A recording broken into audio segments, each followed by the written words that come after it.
ব্যবসার ভিতরে বরকত ঢুকিয়ে দিয়েছে কে? সাইয়েদনা আবু বকর রাদিয়াল্লাহু তাআলা আনহুর ব্যবসা প্রতিষ্ঠান ছিল মক্কার কাবা ঘরের পাশেই। উনার ব্যবসা প্রতিষ্ঠানগুলো যেখানে ছিল ঠিক ওইখানেই সৌদি সরকার এখন শপিং মল বানিয়ে দিয়েছে, মাতজার আবু বকর।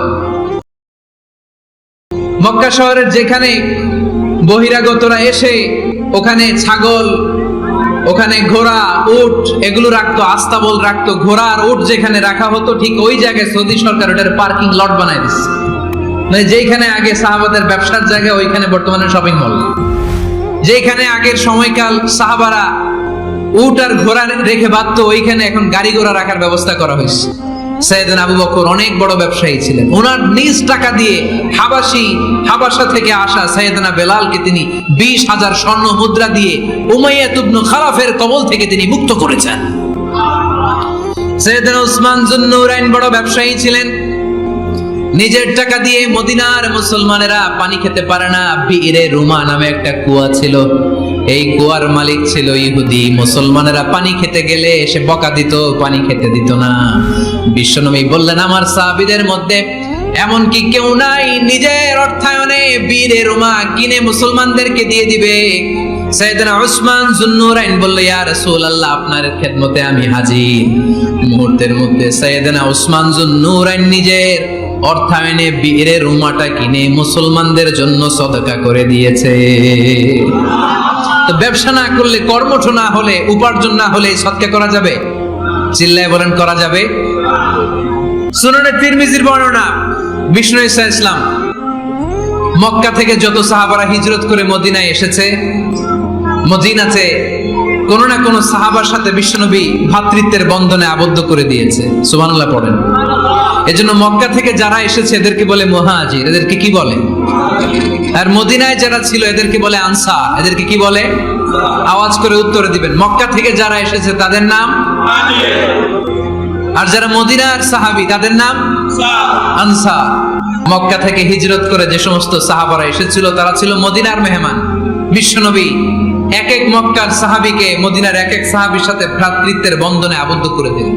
আব্দুর রহমান ইবনে আউফ রাদিয়াল্লাহু তাআলা আনহু, ওনার সাথে ভ্রাতৃত্বের বন্ধনে যে সাহাবীকে বিশ্বনবী আবদ্ধ করে দিলেন ওনার নাম হচ্ছে সাদ ইবনে রাবিয়া। কি নাম? মদিনার অনেক বড় ব্যবসায়ী। বিশ্বনবী বললেন, ও আব্দুর রহমান ইবনে আউফ, সম্পদ ছেড়ে দিয়ে, পরিবার ছেড়ে দিয়ে, স্থাবর অস্থাবর সব ছেড়ে দিয়ে আল্লাহ রাসূলের ভালোবাসায় মক্কা থেকে মদিনায় এসেছো। মদিনায় তোমার চিন্তা নাই, সাদ ইবনে রবিকে আমি তোমার ভাই বানিয়ে দিলাম। সাদ ইবনে রবি তোমার আপন ভাইয়ের মতো। সাদ ইবনে রবি বলল, আব্দুর রহমান, জীবনে তোমারে কোনোদিন দেখি নাই, তোমারে আমি চিনি না, তোমার নাম শুনি নাই, কিন্তু বিশ্বনবী তো তোমার দায়িত্ব আমাকে দিয়েছে। আমার যে বড় ধনী এই মদিনার মধ্যে দ্বিতীয় কেউ নাই। আজ থেকে তুমি আমার ভাই, আজ থেকে তুমি আমার কি? আল্লাহ আমাকে যত সম্পত্তি দান করেছে তার অর্ধেক সম্পত্তি আমি তোমার নামে দিয়ে দিলাম। ও আব্দুর রহমান ইবনে আউফ, শুধু তাই নয়, রব্বুল আলামিন আমাকে 2 জন স্ত্রী দিয়েছে। কয়জন? তুমি দেখো আমার কোন স্ত্রীকে তোমার বেশি ভালো লাগে, যার নাম তুমি বলবে সাথে সাথে আমি তারে তালাক দিয়ে দিব। তার ইদ্দত পালন শেষে তুমি তাকে বিয়ে করে তোমার সাথে নিয়ে যাবা। সুবহানাল্লাহ। কারণ বিশ্বনবী তোমার দায়িত্ব আমার কাছে দিয়েছে, তুমি আমার ভাই, আমি মদিনার সবচেয়ে বড় ধনী, আমার অর্ধেক সম্পদ আমি তোমারে দিয়ে দিব। আমার 2 স্ত্রীর 1 স্ত্রীকে তোমারে দিয়ে দিব। সাইয়েদনা আব্দুর রহমান ইবনে আউফ এই কথা শুনে অবাক হলেন। অবাক হয়ে উনিও এক অবাক কথা বললেন। উনি বললেন, লা হাজাতা লি ফি আখি, ও আমার প্রাণের ভাই, তোমার কথা শুনে আমার হৃদয়টা ভরে গিয়েছে, কিন্তু তোমার সম্পদেরও দরকার আমার নাই, তোমার স্ত্রীরও দরকার আমার নাই। বারাকাল্লাহু ফি মালিক ওয়া লি আহলিক, আল্লাহ তোমার মালেও বরকত দেখ, তোমার সম্পদেও বরকত দেখ। তুমি শুধু একটু কষ্ট করবা। কি কষ্ট? দুল্লানি আলা সুক, show me the way to the market. তুমি মদিনায় কোনো মার্কেট আছে কিনা, শপিং মল আছে কিনা, ব্যবসা প্রতিষ্ঠান আছে কিনা আমারে দেখায় দাও। সুবহানাল্লাহ পড়ো। নিয়মিত ইসলামিক মোটিভেশন ও বিখ্যাত আলেমদের ওয়াজের ভিডিও শুনতে আমাদের চ্যানেলটিকে সাবস্ক্রাইব করুন। দুল্লানি আলা সুক, show me the way to market. Market কোথায় দেখাও। পনির আর ঘি নিয়ে ব্যবসা করতে করতে কয়েক মাসের ব্যবধানে ইতিহাস সাক্ষী সাইয়েদনা আব্দুর রহমান ইবনে আউফ মদিনার বিশাল বড় বিজনেস ম্যাগনেটে পরিণত হয়ে গেলেন। চিল্লায় পড়েন আল্লাহু আকবার। এজন্য ব্যবসার ভিতরে বরকত ঢুকিয়ে দিয়েছে কে? বিষ্ণু বললেন আত-তাজিরা সাদুকাল আমিন মা'আন নাবিয়্যিন ওয়াস সিদ্দীকিন ওয়াশ শুহাদা'i ওয়াস সালিহিন। আমানতদার ব্যবসায়ী তারা সাধারণ কোনো মানুষ নয়, কিয়ামতের দিন নবীদের সাথে হাসর হয়ে যাবে। আপনারা যারা ব্যবসা করেন, এটা সাধারণ বিষয় নয়। বিষ্ণু ইসলাম নিজেও ব্যবসায়ী ছিলেন। ওনার জীবনের প্রথমে তিনি খাদিজা রাদিয়াল্লাহু তাআলা আনহার ব্যবসার স্টাফ হয়ে কাজ শুরু করেছেন, এরপর নিজে ব্যবসা শুরু করেছেন। এরপরে খাদিজাতুল কুবরা রাদিয়াল্লাহু তাআলা আনহা সব সম্পত্তি বিয়ের পরে বিশ্বনবীর পায়ের সামনে ঢেলে দিয়েছেন। বললেন, ইয়া রাসূলুল্লাহ, এই সম্পদ আমি আপনাকে দিয়ে দিলাম, আপনি ইচ্ছামতো দিনের প্রয়োজনে খরচ করেন। সুবহানাল্লাহ পড়েন। এজন্য বিষ্ণু ইসলাম আমাদের জন্য উপমা, আব্দুর রহমান ইবনে আউফ আমাদের জন্য উপমা। যারা ব্যবসা করেন তারা বিষ্ণু ইসলামের সুন্নাহ পালন করছেন। আত-তাজির আস-সাদুক আল-আমিন। বিষ্ণুই বললেন, সত্যবাদী আমানতদার ব্যবসায়ী, যে ব্যবসা করতে যে মিথ্যা কথা বলে না। আমরা হইলে কি করতাম? পায়ের উপর পা তুলে খাবে আর বলবে কি আনন্দ আকাশে বাতাসে, ঠিক কিনা?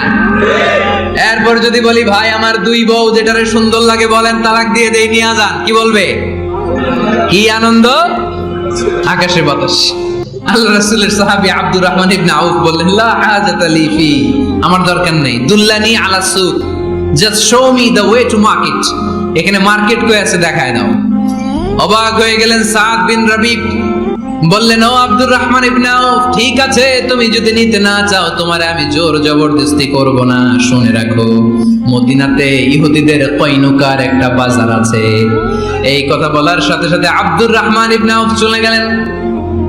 এর পরের দিন অল্প কিছু পনির আর ঘি দিয়ে ব্যবসা শুরু করলেন।